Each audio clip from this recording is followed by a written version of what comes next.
안녕하십니까. 에듀행닷컴 운영자 강쌤입니다. 공정행동기계 산업기사 2014년 3월 2일 시행한 기출문제 전기제어공학 보도록 하겠습니다. 문제 61번 그림과 같은 논리회로의 출력 Y는 해서 자 이제 이런 거는 쉽게 푸셔야 되죠. Y 출력은 뭐냐. 자 Y라는 거는 우선은 A, B가 들어오는데 요거 A는 그냥 그대로 들어가죠. 근데 B는 어떻게 돼요? 한번 부정했네. 그러므로 B 바가 되고 AND니까 뭐예요? A 곱 B의 바가 될 겁니다. 그 다음에 OR이니까 더하기 얘는 어떻게 돼요? A 그대로 들어가고요. B도 그대로 들어갑니다. 그래서 A 곱 B가 되겠죠. 자 그러면 61번의 답은 1번 되겠네요. 요거 두 개 그냥 위치만 바뀐 거예요. 자 그러므로 61번의 답은 1번. 자 그다음 62번 PC에 의한 계측에 있어 센서에서 측정한 데이터를 PC에 전달하기 위해 필요한 필수적인 요소는 이라고 했네요. 자 여기에서 센서의 신호를 PC로 보낸답니다. 자 이때 센서의 신호는 뭐냐면은 센서를 직접 갖다 대야 되잖아요. 그래서 얘는 아날로그예요. 아날로그 신호가 되고 PC로 들어가는 건 뭐야? 당연히 디지털 신호지. 자 그렇다면 뭐가 필요한 거예요? 아날로그 신호를 디지털 신호로 바꾸는 변환기가 필요하다. 자, 요 녀석을 AD 변환기라고 합니다. 그러므로 62번의 답은 1번이 되겠네요. 자, 그 다음 63번 문제 그림과 같이 실린더의 한쪽으로 단위 시간에 유입하는 유체의 유량을 XT라 하고 피스톤의 움직임을 YT로 한다. T 시간이 경과한 후에 전달함수를 구해보면 어떤 요소가 되는가? 라고 해서 자 63번 제가 미리 정리를 좀 해뒀습니다. 자 그래서 하나씩 살펴보게 되면 비례 요소라는 거는 입력과 출력이 일정한 비례 관계에 있는 요소를 말한다. 그 다음 적분 요소라는 거는 출력이 입력의 적분값에 비례하는 요소. 자, 적분값에 비례한대요. 그 다음에 미분 요소라는 거는 출력이 입력의 미분값으로 주어지는 요소다. 해서 미분값에 의해 결정이 된답니다. 자, 그래서 적분이라는 거는 쉽게 말하면 얘는 누적된다라고 보시면 되고요. 쌓는다, 쌓을 적이잖아요. 그래서 누적된다. 그 다음 미분이라는 거는 잘게 쪼갠다 이런 뜻이에요. 자 그러면 문제로 돌아가가지고 유량 XT를 유량 XT라고 했을 때 시간이 경과하면 YT의 관계는 자 요게 출력이란 말이에요. YT의 관계는 결국은 어떤 요소에 속하느냐 이 말이에요. 자 그러면 X라는 게 유량이란 말이야. 유량. 그럼 유량은 시간이 지날수록 어떻게 돼요? 계속 늘어나겠죠. 이렇게 처음에 요만큼 있다가 계속 시간이 지나면서 늘어나니까 피스톤은 서서히 밀려나갈 거란 말이야. 그러면은 이 YT 출력 역시 서서히 이쪽으로 증가하는 방향으로 늘어날 거예요. 자, 이 말은 무슨 말이에요? 유량이 시간이 지남에 따라서 누적되고 있는 거지. 그럼 누적됨에 따라서 출력이 서서히 늘어나는 거니까 결국 뭐예요? 아, 적분 요소구나. 출력이 입력의 적분값에 비례하는 요소이기 때문에 자 이게 누적되고 있는 거다라고 보시면 되는 거예요. 자 그러므로 63번의 답은 3번 적분 요소가 됩니다. 자 그 다음 64번 그림과 같은 회로는 어떤 논리 회로인가 해서 자 64번 같은 경우는요 얘는 교재 434페이지 나오고 OR 회로의 무접점 회로를 나타냅니다. 자 그래서 이런 회로 형식은 딱 정해진 거예요. 정해진 모양에 따라서 OR이냐 AND냐 NOT이냐 이런 식으로 결정이 되기 때문에 그냥 회로의 모양을 보고 아 OR이다 AND다 이렇게 알아보시면 되는 겁니다. 자 그래서 교재 403페이지 참고해 주시면 되겠습니다.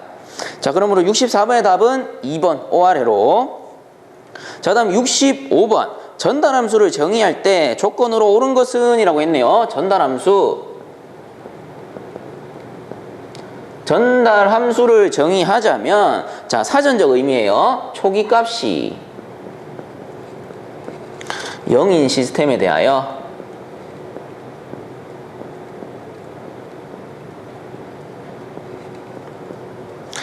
입력과 출력의 관계를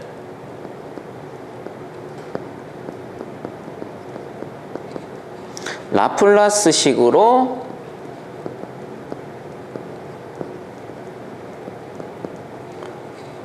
표현한 식. 자, 그럼 전달함수의 정의로 옳은 것은 2번이죠. 모든 초기값이 0이다 라고 했기 때문에. 자, 그러므로 65번의 답은 2번이 되겠습니다. 자, 그 다음 66번. 다음 중 동기화 제어 변압기로 사용되는 것은 해서 동기화 제어 변압기라고 하면 싱크로 변압기입니다. 자, 그러므로 66번의 답은 1번. 자, 그럼 67번. 120ohm의 저항 4개를 접속하여 가장 작은 저항값을 얻기 위한 회로 접속법은 어느 것인가 해서 뭐 간단히 계산해 보면 되죠. 우선은 직렬일 때 직렬 저항은 어떻게 합니까? 다 더하면 되지. 그래서 120이 4개니까 120 더하기 120 더하기 120 더하기 120 하게 되면은 이 녀석은 480ohm이 나와요. 자, 그 다음 병렬일 때의 저항은 120분의 1 더하기 120분의 1 더하기 120분의 1 더하기 120분의 1 분의 1 하시면 되죠. 병렬일 때. 자, 이렇게 구해보시면은 35ohm이 나오네요. 자, 그 다음에 뭐 3번, 4번 같은 경우는 3번에 보시면 직병렬 접속이라는 거는 직렬과 병렬을 혼합한 상태예요. 근데 여기서는 회로도가 없단 말이야. 어떤 식으로 혼합됐는지 몰라. 그 말은 값을 못 뽑아요. 그리고 병직렬, 뭐 같은 말인데 뒤집어 놨죠. 그래서 똑같은 의미입니다. 병직렬이라는 말은 애초에 잘 안 쓰죠. 자, 그러면 3, 4번은 못 구하니까 이 둘 중에 작은 값은 35ohm이 되겠네요. 자, 그러므로 67번의 답은 2번 병렬 접속이 됩니다. 자, 그 다음 68번. FS는 뭐 해가 1대 FT의 최종치는 해서 자, 최종치라는 거는요. 최종치라는 거는 S가 0인 상태를 나타냅니다. 마지막이죠. 그 다음에 초기치라는 거는 이제 초기니까 계속 늘어날 수 있다. 무한대다. 이렇게 표시를 해요. 자, 그러면 여기서 최종치라고 했기 때문에 S는 0인 상태에서 값을 뽑아야 되겠네요. 자, 그렇다면은 라프라스 함수로 써보게 되면은 FT일 때 얘는 결국 리미트 S이고 요 S가 현재 0인 상태다 이 말이에요. 그러면은 여기 주어진 값을 그대로 넣어보면은 S의 3승 플러스 2S의 자승 플러스 5S 분의 3S 플러스 10이 되겠네요. 자, 그럼 요 S가 이렇게 약분되겠죠. 이런 식으로 약분될 수 있습니다. 그러면 리미트 S 0일 때 요 값은 S의 자승 플러스 2S 플러스 5가 되겠네요. 분의 3S 플러스 10이 됩니다. 자, 이때 요 0을 S 값에다가 넣어주면 되는 거예요. 그럼 넣게 되면 어떻게 된다? 넣게 되면은 요거는 0의 자승 더하기 2 곱하기 0이죠. 2 곱하기 0 더하기 5 분의 3 곱하기 0 더하기 10이 되겠네요. 자, 그러면 어떻게 됩니까? 0 곱해준 건 사라지지. 사라지고 사라져. 남는 게 뭐야? 남는 거는 5분의 10이니까 답은 2가 되는구나. 자, 그러므로 68번의 답은 3번이 됩니다. 자, 그 다음 69번. 역률 80%인 부하의 유효전력이 80kW이면 무효전력은 몇 kB인가? 자, 그러면은 일단 공식을 쭉 한번 나열해 볼게요. 피상전력 구하는 공식. 피상전력은 PA라고 하고 얘는 표면적인 거기 때문에 모두 다 VI 이렇게 구하죠. 그래서 얘가 볼트 암페어라고 배웠고요. 자, 그 다음에 유효전력.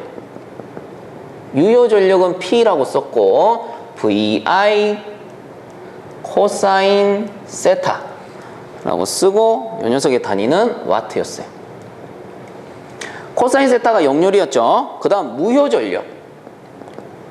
무효전력의 경우에는 PR이라 쓰고 얘는 VI의 사인 세타라고 하고 바르라고 읽었습니다. 바르. 자, 그럼 여기서 원하는 거는 무효전력의 값인데 주어진 건 뭐가 주어졌어요? 유효전력과, 자, 유효전력 P와, 그리고 역률 코사인 세타 이렇게 주어졌네. 그럼 일단 주어진 거 가지고 대입을 해보면 유효전력 P입니다. P가 80kW일 때, 자, 요 킬로와트예요. 킬로일 때 VI 곱하기 역률이 여기서는 0.8이죠. 0.8 하게 되면은 지금 VI는 그러면 구할 수 있겠네. 자, VI는 결국 얘가 내려가니까 0.8 분의 80이니까 요거 계산기 두드려 보시면은 100kV 암페어가 나와요. 왜? 킬로와트 넣었잖아. 자, 그러면 얘가 결국 뭡니까? VI 뭔데? 피상 전력이 되는 거예요. 얘가 피상 전력의 값이 되는 거지. 자, 그렇다면 이제 무효 전력을 한번 구해보자. 무효 전력 PR은 VI 피상이죠. 100kV 암페어. 100 넣고요. 그 다음 곱하기 사인 세타인데 지금 역률은 주어졌지만 사인 세타는 없어. 그래서 사인 세타 어떻게 구합니까? 루트 1 마이너스 역률 0.8에 자승해 주시면 됩니다. 자, 그러면 무효 전력은 60kV가 나와요. 자, 그러므로 69번의 답은 2번이 되겠네요. 자, 그 다음 70번 문제. 변압기를 스코트 결선할 때 이용률은 몇 %인가? 자, 이런 문제 좀 외워주셔야 됩니다. 답은 2번 86.6%. 자, 그 다음 71번.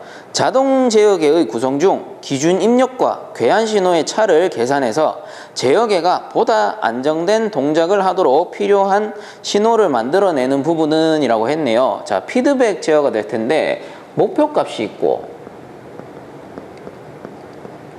이렇게 해가지고 비교부로 들어가고 조작하게 되죠. 그리고 제어 대상으로 들어가고 마지막에 제어량이 나옵니다. 그럼 피드백 신호라는 거는 결국 요 검출부에서 검출된 신호를 비교부로 딱 넣게 되고요. 자, 그럼 비교부가 이제 비교를 하게 되는데 결국 이 문제에서 말하는 거는 기준 입력과 괴한 신호의 차이를 계산해서, 자, 그러면 요 기준 입력과 괴한 신호의 차를 계산하는 부분은 어디예요? 계산하는 부분은 비교부야, 사실. 그런데 마저 읽어보면 계산해서 제어계가 보다 안정된 동작을 하도록 필요한 신호를 만들어낸대요. 안정된 동작을 하도록 필요한 신호를 만들어내는 것은 조절부예요. 신호를 만드는 것. 자, 이해 잘 하셔야 돼요. 단순 비교부라는 거는 그냥 비교만 하는 것이고 요 신호를 바탕으로 안정된 신호를 만드는 거는 조절부란 말이에요. 자, 그러므로 71번의 답은 2번이 됩니다. 자, 그 다음 72번. 유도전동기의 고정선에 해당하지 않는 것은 이라고 했네요. 자, 요거 답은 1번이에요. 1차 권선에 저항손 돼 있죠. 저항손이라는 녀석이 가변손에 속합니다. 자, 그러므로 72번에 틀린 것은 1번. 자, 다음 73번. 다음 블록 선도의 입력 아래 5를 대입하면 C의 값은 얼마인가? 라고 돼 있네요. 저는 블록 선도 한번 그려보면, 자, 입력 R이 있으면 R에서 입력을 했네요. 그럼 첫 번째 전달함수가 3이 되고, 그 다음에 요게 가압점으로 들어가요. 가압점에 들어가는 부호는 플러스.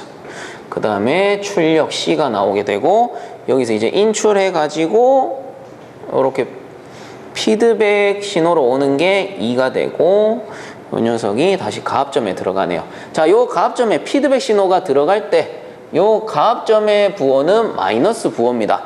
자, 그럼 우선은 우리가 요 출력의 값을 한번 찾아보자고요. 출력 C는, 자, 출력 C는 이렇게 볼 수 있죠. 요 가압점에 들어오는 게 3 곱하기 R이잖아요. 3 곱 R이에요. 여기 플러스로 들어오는 거야. 그럼 플러스 3R이 되는 거지.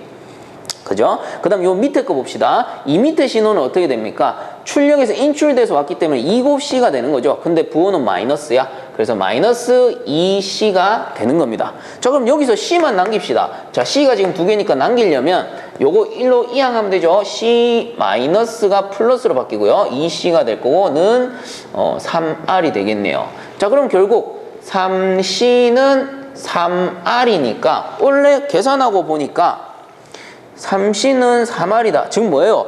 입력과 출력이 같은 값이다. 다시 쓰게 되면 입력 R은 출력 C와 같다라는 소리예요. 그럼 문제에서 요 R에다가 5를 넣게 되면 출력은 얼마가 나옵니까? 같으니까 5가 나오는 거지. 자, 그래서 73번의 답은 4번이 됩니다. 자, 그 다음 74번. 교류에서 시료값과 최대값의 관계는 이라고 했네요.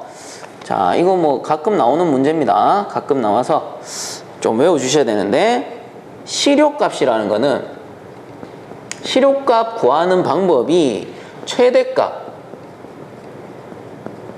곱하기 0.707과 같죠? 제가 이렇게 삼각형 그려서 알려드리곤 했었는데, 자, 이때 이 0.707이라는 건 결국 뭐냐? 루트 2분의 1과 같아요. 그럼 최대값에다가 루트 2분의 1을 곱하면 어떻게 됩니까? 아하, 시료값은 루트 2분의 최대값과 같구나. 이렇게 볼 수가 있는 거겠죠. 자, 그러므로 74번의 답은 1번이 됩니다. 자, 그 다음 75번. V는 100의 지금 각도가 위상각이 60도 볼트 나오고요. 그 다음 전류 I는 20의 위상각이 30도 암페어일 때 유효 전력은 약 몇 와트인가 라고 되어 있네요. 자, 일단 유효 전력 구하는 공식, 유효 전력 P는 VI 코사인 세타였어요. 자, 그럼 그대로 넣읍시다. 일단은 여기서 전압의 값이 100V래. 100V 곱하기 20A네요. 20A. 그리고 곱하기 코사인에 요거 뭐예요? 세타 뭐예요? 위상차잖아. 위상차. 그죠? 세타는 위상차니까 각도의 차입니다. 60 빼기 30. 이렇게 해주시면 돼요. 어렵게 생각하실 필요 없어요. 그대로 넣어만 주시면 돼. 자, 이렇게 해서 계산해 보시면은 1732W가 나옵니다. 자, 그러므로 75번의 답은 3번이 되겠네요. 자, 그 다음 76번 문제. 축전지의 용량을 나타내는 단위는 이라고 했네요. 자, 전지 용량입니다. 전지 용량. 요 기준이 뭐냐 하면은 1시간 동안 흐르는 전류 암페어의 양을 뜻해요. 자, 그러면 요걸 공식으로 쓰게 되면 Q는 IT라고 쓸 수가 있어요. 이거 전기량 공식 아닌가? 비슷하죠? 그래서 여기서는 이제 전지 용량이 되고요. I는 전류 암페어가 될 거고, 요 T는 뭐겠어요? 시간인데, 자, 1시간이라고 했기 때문에 아워가 되는 겁니다. 그래서 암페어 아워가 전지의 용량을 나타내겠죠. 그러므로 76번의 답은 1번 암페어 아워. 자, 다음 77번. 그림과 같은 회로의 전달함수 R분의 C는 이라고 했네요. 자, 요 블록선도 오늘 자주 나오네. 자, 입력 R이 있으면 가압점으로 플러스로 들어가고요. 일단 이렇게 해줄까요? 그 다음에 전달함수 G1에다가 이렇게 해서 출력 C가 나오고, 여기서 피드백이네요. 인출 딱 해가지고 전달함수 G2 쪽으로 가게 되고, 결국은 이렇게 들어가겠죠. 자, 이때 부호는 마이너스 부호네요. 자, 요거 피드백으로 어떻게 구합니까? 1 마이너스 피드백 경로죠. 그러면은 G1, G2에서 부호가 마이너스니까 플러스로 바뀌고, 분의 패스 경로 G1, 이게 뭔데요? R분의 C가 되는 거지. 전체 전달함수. 자, 그러므로 77번의 답은 1번이 됩니다. 이런 문제는 맞추라고 주는 거예요. 자, 그 다음 78번 문제. 전류에 의해 생기는 자속은 반드시 폐회로를 이루며 자속의 전류와 세교하는 수를 자속 세교수라고 한다. 자속 세교수의 단위에 해당되는 것은 이라고 했네요. 자, 자속 세교수. 자속 세교수는 자속에다가 곱하기 코일의 건수를 해주면 됩니다. 그러면 요거를 쓰게 되면 어떻게 되냐면, 자속이라는 게 단위가 웨버죠. 웨버고, 코일의 건수라는 건 턴이에요. 자, 그래서 자속 세교수의 단위는 웨버 턴이 되겠습니다. 자, 그러므로 78번의 답은 3번 웨버턴. 자, 다음 79번 유도전동기의 1차 전압 변화에 의한 속도 제어 시 SCR을 사용하여 변화시키는 것은 이라고 되어 있네요. 자, SCR이 뭐냐? SCR이라는 거는 사이리스터라고 해요. 자, 요 사이리스터라는 거는 제가 그냥 일단 사전적인 의미를 읽어 드릴게요. 반도체 소자로 교류를 제어할 때 매 주기마다 일정 각도에서, 자, 일정 각도에서 온이 되도록 제어하여 전압의 시료치를 제어하는 장치, 즉 각도를 조절해 가지고 시료값을 제어를 한대요. 자, 그렇다면 이 각도라는 건 뭐겠어요? 당연히 위상각이겠지. 자, 그러므로 79번의 답은 3번이 됩니다. 자, 다음 80번 문제. 제어기기의 대표적인 것으로 검출기, 변환기, 증폭기, 조작기기를 들 수 있는데 서브모터는 어디에 속하는가? 자, 서브모터는 조작기기에 속해요. 그러므로 80번의 답은 4번이 됩니다. 자, 이번 시간은 여기서 마치도록 하고요. 본 강의가 도움되셨다면 유튜브 에듀영닷컴 검색 후에 구독과 함께 영상 하단에 보시면 따봉 버튼 있으니까 한 번씩만 눌러주시면 감사하겠습니다. 자, 수고들 많이 하셨습니다.